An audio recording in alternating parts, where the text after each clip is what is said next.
তো এরকমও কোথাও দেখি নাই যে আমি আইসা রাষ্ট্র মেরামত করব, সংস্কার করব, এটাও আমি দেখি নাই। আমি শেখ হাসিনাকে ক্ষমতা থেকে যাইতে হবে, একটা ভালো নির্বাচন পাইতে হবে, কারণ 15 বছর আমরা কোনো নির্বাচন পাই নাই। আমি একটা গণতান্ত্রিক সরকার, একটা ভালো নির্বাচন দেখতে চাইছি, এইটাই আমি মনে করছি। হাওয়েভার এইটা পুরাটাও, আমি আপনার সাথে যে তর্কটা করলাম, এটা পুরাটাও আমার মতামত না, প্রশ্নটা আপনার করে রাখলাম আর কি।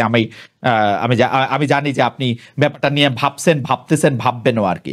না, আমাদের মিশন খুবই সিম্পল। রাষ্ট্র মেরামতের জন্য যতটুক রিফর্ম করার দরকার আমরা করব, অবশ্যই এটা পলিটিক্যাল পার্টির সাথে কনসালটেশন করে এবং তাদের সাথে একটা কনসেনসাসের মাধ্যমে এই রিফর্মটা করা হবে। এটা নিয়ে শেষ প্রশ্ন করি যে আপনার কাছে মনে হইতেছে না আসলে যে পলিটিক্যাল পার্টিগুলিরে যদি আপনি এটা ছাড়েন, যারা গণতান্ত্রিক প্রক্রিয়ায় নির্বাচিত হয়ে আসবে তারা এটা করবে, এটা আপনাদের মনে হচ্ছে না? অনেকগুলো পলিটিক্যাল পার্টি এসে এটা আমাদেরকে বলছে যে আপনারা করে যান, এই কয়টা নেসেসারি। অনেকগুলো পলিটিক্যাল পার্টি মানে যাদের জনসমর্থন 2%। না, আমি এটা নিয়ে কথা বলছি না, কার 2% কার 1%, এটা নিয়ে আমার কোনো ইয়ে না। বাট আমাদের এখানে অনেকগুলো প্রায় 40টার মতো পার্টি তো এসছে, কথা বলছে। তো আমরা তো জানি তারা অনেকেই, বেশিরভাগই চাচ্ছেন যে না, আমরা যাতে খুব নেসেসারি, যেগুলো খুব দরকারি, সেগুলো রিফর্ম আমরা যাতে ক্যারি আউট করি। ওকে, যেহেতু আপনারা অন্তর্বর্তীকালীন সরকার, সেহেতু বারবারই আগের অন্তর্বর্তীকালীন সরকারের সাথে একটা তুলনা আসে, -1 -2 নানা ধরনের ফর্মুলা নিয়ে কথা বলা হয়। আমরা যেখানে দেখেছি যে বেগম খালেদা জিয়া অনেক অসুস্থ ছিলেন, তার বিদেশে যাওয়া অনেক বেশি দরকার ছিল, তার ডাক্তাররা জানিয়েছিলেন তার শরীর স্বাস্থ্য খুব খারাপ আছে, তারপরেও আমি অবশ্য জানি যে কিছুদিন আগে তিনি অনুমতি নিয়েছেন হয়তো আপনাদের কাছে, তিনি হয়তো শীঘ্রই বিদেশে যাবেন, কিন্তু সেটা উনি দেরি করছেন এই ভেবে অনেকে বলছেন যে তিনিও যদি বিদেশে চলে যান, জনাব তারেক রহমানের মামলাগুলি তোলা হয় নাই, তিনি যদি বিদেশে না আসেন, আপনারা কোনো না কোনো ভাবে তাদেরকে মাইনাস করে ফেলতে পারেন। এরকম কোনো পরিকল্পনা কি আপনাদের আছে কিনা, বা এটারে আপনি আসলে? না, আমাদের যেহেতু পলিটিক্যাল কোনো ইয়ে নাই, আমাদের অ্যাম্বিশন নাই, অতএব এগুলো কোনো নাই। আমরা খালেদা জিয়াকে যথেষ্ট সম্মান করি এবং আমাদের মধ্যে কোনো -2 এগুলো কোনো ধরনের কোনো এজেন্ডা নাই। আমাদের একটাই এজেন্ডা, রিফর্ম গুলো ক্যারি আউট করা এবং ভালো একটা ইলেকশন দেওয়া। আচ্ছা, এই সরকারের 100 দিন উপলক্ষে জাতির উদ্দেশ্যে যে ভাষণ দেওয়ার ক্ষেত্রে প্রধান উপদেষ্টা বলেছেন এই সরকারকে ব্যর্থ করার জন্য, অকার্য করার জন্য আমরা বিশাল অর্থে বিশ্বব্যাপী দেশের প্রতিটি স্থানে, প্রতিটি জায়গায় এক ধরনের মহাপরিকল্পনা দেখার কথা তিনি বলছেন। বলা হচ্ছে একটা বড় প্রচেষ্টা হচ্ছে বিভেদ সৃষ্টি করা, কিন্তু আমরা কিন্তু দেখতে পাচ্ছি বৈষম্য বিরোধী ছাত্র আন্দোলনের সঙ্গে এই অন্তর্বর্তীকালীন সরকারের একটা দূরত্ব কি সৃষ্টি হচ্ছে। কেউ কেউ বলছেন এই সরকার কি করছেন আমরা দেখতে পাচ্ছি না, উপদেষ্টা হিসেবে কাদের নিয়োগ দিচ্ছেন আমরা দেখতে পাচ্ছি না। কেউ কেউ এইটাও বলছেন যে ছাত্র আন্দোলন থেকে যে উপদেষ্টারা এসছেন তাদের সঙ্গে অন্য উপদেষ্টাদের এক ধরনের এবং দেও সৃষ্টি হয়েছে। আপনি এই ভিন্নতাগুলির ক্ষেত্রে আপনি আসলে কি মনে করেন? এর জন্য আওয়ামী লীগের ষড়যন্ত্র কিভাবে কাজ করছে সেটি কেমনে মনে করেন? আমি মনে করি যে আমি তো 14টা ক্যাবিনেট মিটিং এ ছিলাম, আমি তো দেখেছি যে তারা খুবই একটা ভালো টিম। আমি তো কোনো কারোর মধ্যে বৈরিতা বা কেউ দূরত্ব তৈরি হয়েছে কারোর মধ্যে, এটা আমার কাছে ইয়ে হয় না। আমি মোটামুটি প্রত্যেকটা মিটিং এই থাকি, দেখি তো খুবই দে আর এ ভেরি গুড টিম।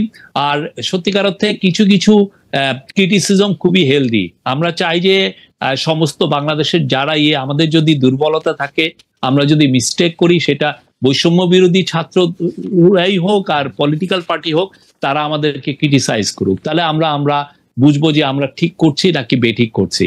আর এটার মানে এই না যে সে আমার থেকে দূরে চলে গেল, কারোর সাথে আমাদের দূরত্ব নেই। আমরা মনে করি পলিটিক্যাল পার্টি বা বৈষম্য বিরোধী ছাত্র আন্দোলন সবই আমাদের অংশীজন, এটা নিয়ে আমাদের কোনো ধরনের কোনো দূরত্ব নাই। আমরা খুবই রাইট অন ট্র্যাক আছি এবং আমি মনে করি যে আমরা আমাদের লক্ষ্যে খুব স্থির আছি। আর আওয়ামী লীগের কথা আপনি কি বলবো, ওরা তো দেখছেন যে ওরা কি ধরনের প্রপাগান্ডা চালাচ্ছে। আমরা বলেছি যে 44 জন পুলিশ মারা গেছে, সেখানে ওরা মিথ্যাচার করছে যে 3000 পুলিশ মারা গেছে। এই 3000 পুলিশ মারা যাওয়াকে কেন্দ্র এটাকে জাস্টিফাই, এটা দিয়ে এই জন্য বলছে, তারা জাস্টিফাই করতে চাচ্ছে এই বাচ্চা 8 বছর 4 বছর 12 বছরের ছেলেদেরকে যে ওরা নির্মম ভাবে হত্যা করলো, সেটাকে তারা জাস্টিফাই করার চেষ্টা করছে। আমরা যারা যারা পুলিশ মারা গেছে তাদের লিস্ট দিয়ে দিয়েছি, আপনারা যদি আরো কাউকে পান আমাদেরকে এনে দেখান যে ইনি মারা গেছে, ইনি ভয়ে কথা বলছেন না, নিয়ে আসেন, আমরা বলছি তো। আচ্ছা, হ্যাঁ, কিন্তু এই লোকগুলোকে আপনারা ভয়াবহ রকমের এই যে মিথ্যাচার এইটার জন্য করার জন্য তারা মিলিয়ন্স ডলার ছাড়ছে, এবং তাদের মিথ্যাচার এখন দেখা যাচ্ছে যে ইউএস পলিটিক্স এর মধ্যে দিয়েও এখানে হাজির হচ্ছে। শফিক ভাই, আপনিও ভালো করে জানেন যে মিথ্যাচারের তো আসলে মানে এটা তো কোনো জীবনকাল নাই, এটা তো শেষ হয়ে যাবে, ফরমালিন দিয়েও বাঁচা যাবে না। মিথ্যা নিয়ে আপনারা এত উদ্বিগ্ন থাকেন না। আমি বরং আপনার বক্তব্যর কাছাকাছি বক্তব্য দেখানোর জন্য আমরা দর্শকদের জানতে চাইছিলাম যে অন্তর্বর্তী সরকারকে ব্যর্থ করতে বিভেদ সৃষ্টি করার চেষ্টা চালিয়ে যাচ্ছে আওয়ামী লীগ, এমন মন্তব্য করেছিলেন প্রধান উপদেষ্টা ডক্টর মোহাম্মদ ইউনূস। এই বক্তব্য সমর্থন করেন কিনা? শতকরা ৭৫% দর্শক এই বক্তব্য সমর্থন করেছেন, শতকরা 25% দর্শক বলেছেন যে এটি সমর্থন করেন না। ৯৭,০০০ ভোট এটিতে পড়েছে। তো আপনার বক্তব্য আসলে এটি ঠিক, অন্তর্বর্তীকালীন সরকারের এই অবস্থান নিয়ে আসলে আমাদের যারা দেখছেন তার ৯৭,০০০-এর শতকরা ৭৫% দর্শক মনে করছেন যে আসলে এটা অন্তর্ঘাতমূলক কোনো ষড়যন্ত্র করা হচ্ছে।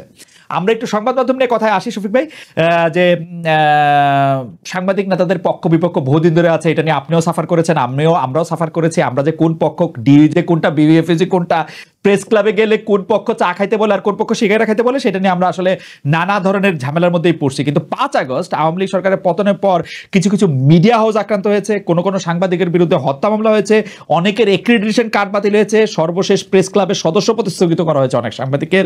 এসব ঘটনা মত প্রকাশের স্বাধীনতার বিকাশে ভূমিকা রাখবে নাকি সংকুচিত করে ফেলবে? আমি আরো জানাতে চাই, আপনি দেখবেন যে উপদেষ্টারা কার সাথে কথা বললে কি হবে এবং সেটা নিয়ে এক ধরনের হুমকি দিচ্ছে যে তাদের মধ্যে এই জিনিসটা কেমনে এটা হইলো যে ধরেন কারো সাথে কথা বললেই সে একটা প্ল্যাটফর্ম পায়, এটা নিয়ে আসলে অন্যদেরকে খুব বেশি প্রভাবিত করা যায়, এটাতে কেন মনে হইলো?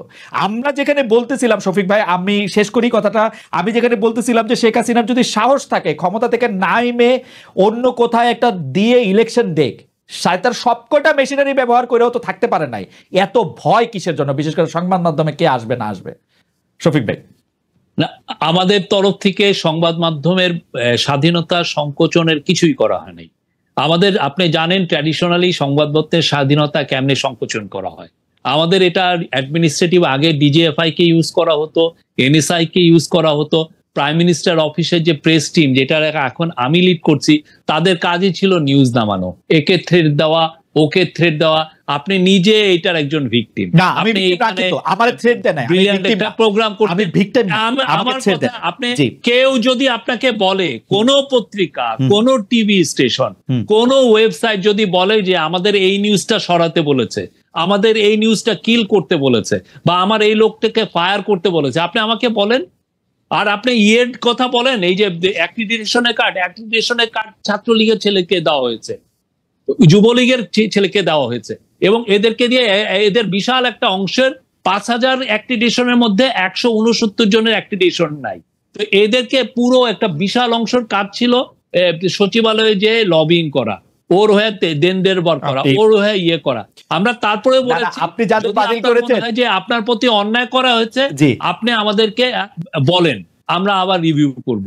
এটা নিয়ে আমাদের কোনো ইয়ে নাই। কিন্তু স্বাধীনতার ক্ষেত্রে আমরা বলবো যে 100% বাংলাদেশের ইতিহাসে এরকম কেউ স্বাধীনতা ভোগ করে না, আমি এটুকু বলতে পারি। আপনার কাছে কি মনে হয়, তথ্য উপদেষ্টা যে বলেছেন যে কার সাথে যোগাযোগ করছে না, কি কথা বলেছে, আমি কি স্ট্যাটাসটা বাইর করে দেখবো, পড়ে শোনাবো? আপনি নিশ্চয়ই জানেন। হ্যাঁ, বলেন। আমরা জানেন মনে হয় নিশ্চয়ই, মানে এটা আপনার কাছে মনে হয় না যে ডেকে বলেছেন যে আপনারা মন খুলে লেখেন, আমাদেরকে ক্রিটিসাইজ করেন। আমরা ক্ষমতায় থাকলে এক ধরনের অন্ধত্ব থাকে, আমরা অনেক কিছু দেখতে পারি না। আপনারা লেখলে আমাদের চোখ খুলে, আমরা ওইটা দিয়ে দেখতে চাই। কিন্তু এইটা বলেন না যে আমরা আপনার ইয়েটাকে আমরা কমাচ্ছি, আপনার স্বাধীনতাকে কমাচ্ছি, কোনো ধরনের না। নট এ সিঙ্গেল ইনস্টেন্স আপনি পাবেন কোন টিভি স্টেশনে। আগে এমনও হতো যে একজন, আমি এটা আপনার ইয়েতেই শুনেছি যে আপনার এখানে একজন এসে খুব জ্বালাময়ী বক্তৃতা দিয়ে গেছে, আপনি যখন আজকের বাংলাদেশ না ইয়ে করতেন, ইন্ডিপেন্ডেন্ট টিভি, উনি যেই নিচে নামছেন আপনাদের ওই টিভির নিচে, তখন তাকে লোক এসে ধরে নিয়ে। না শফিক ভাই, আমি বলতেছি না যে এগুলি হয় নাই, কিন্তু সেটি আজকের বাংলাদেশে বক্তব্য দেওয়ার কারণে হয়েছে তা না। পুলিশ তাকে খুঁজতেই ছিল, তারপর তাকে গ্রেফতার করছে। আমি সেটার কথা বলতে চাই না। আমরা তো অন্তর্বর্তীকালীন সরকারের কাছ থেকে এইটা চাই না যে অন্তর্বর্তীকালীন সরকার সংবাদ মাধ্যমে একটা ব্যক্তি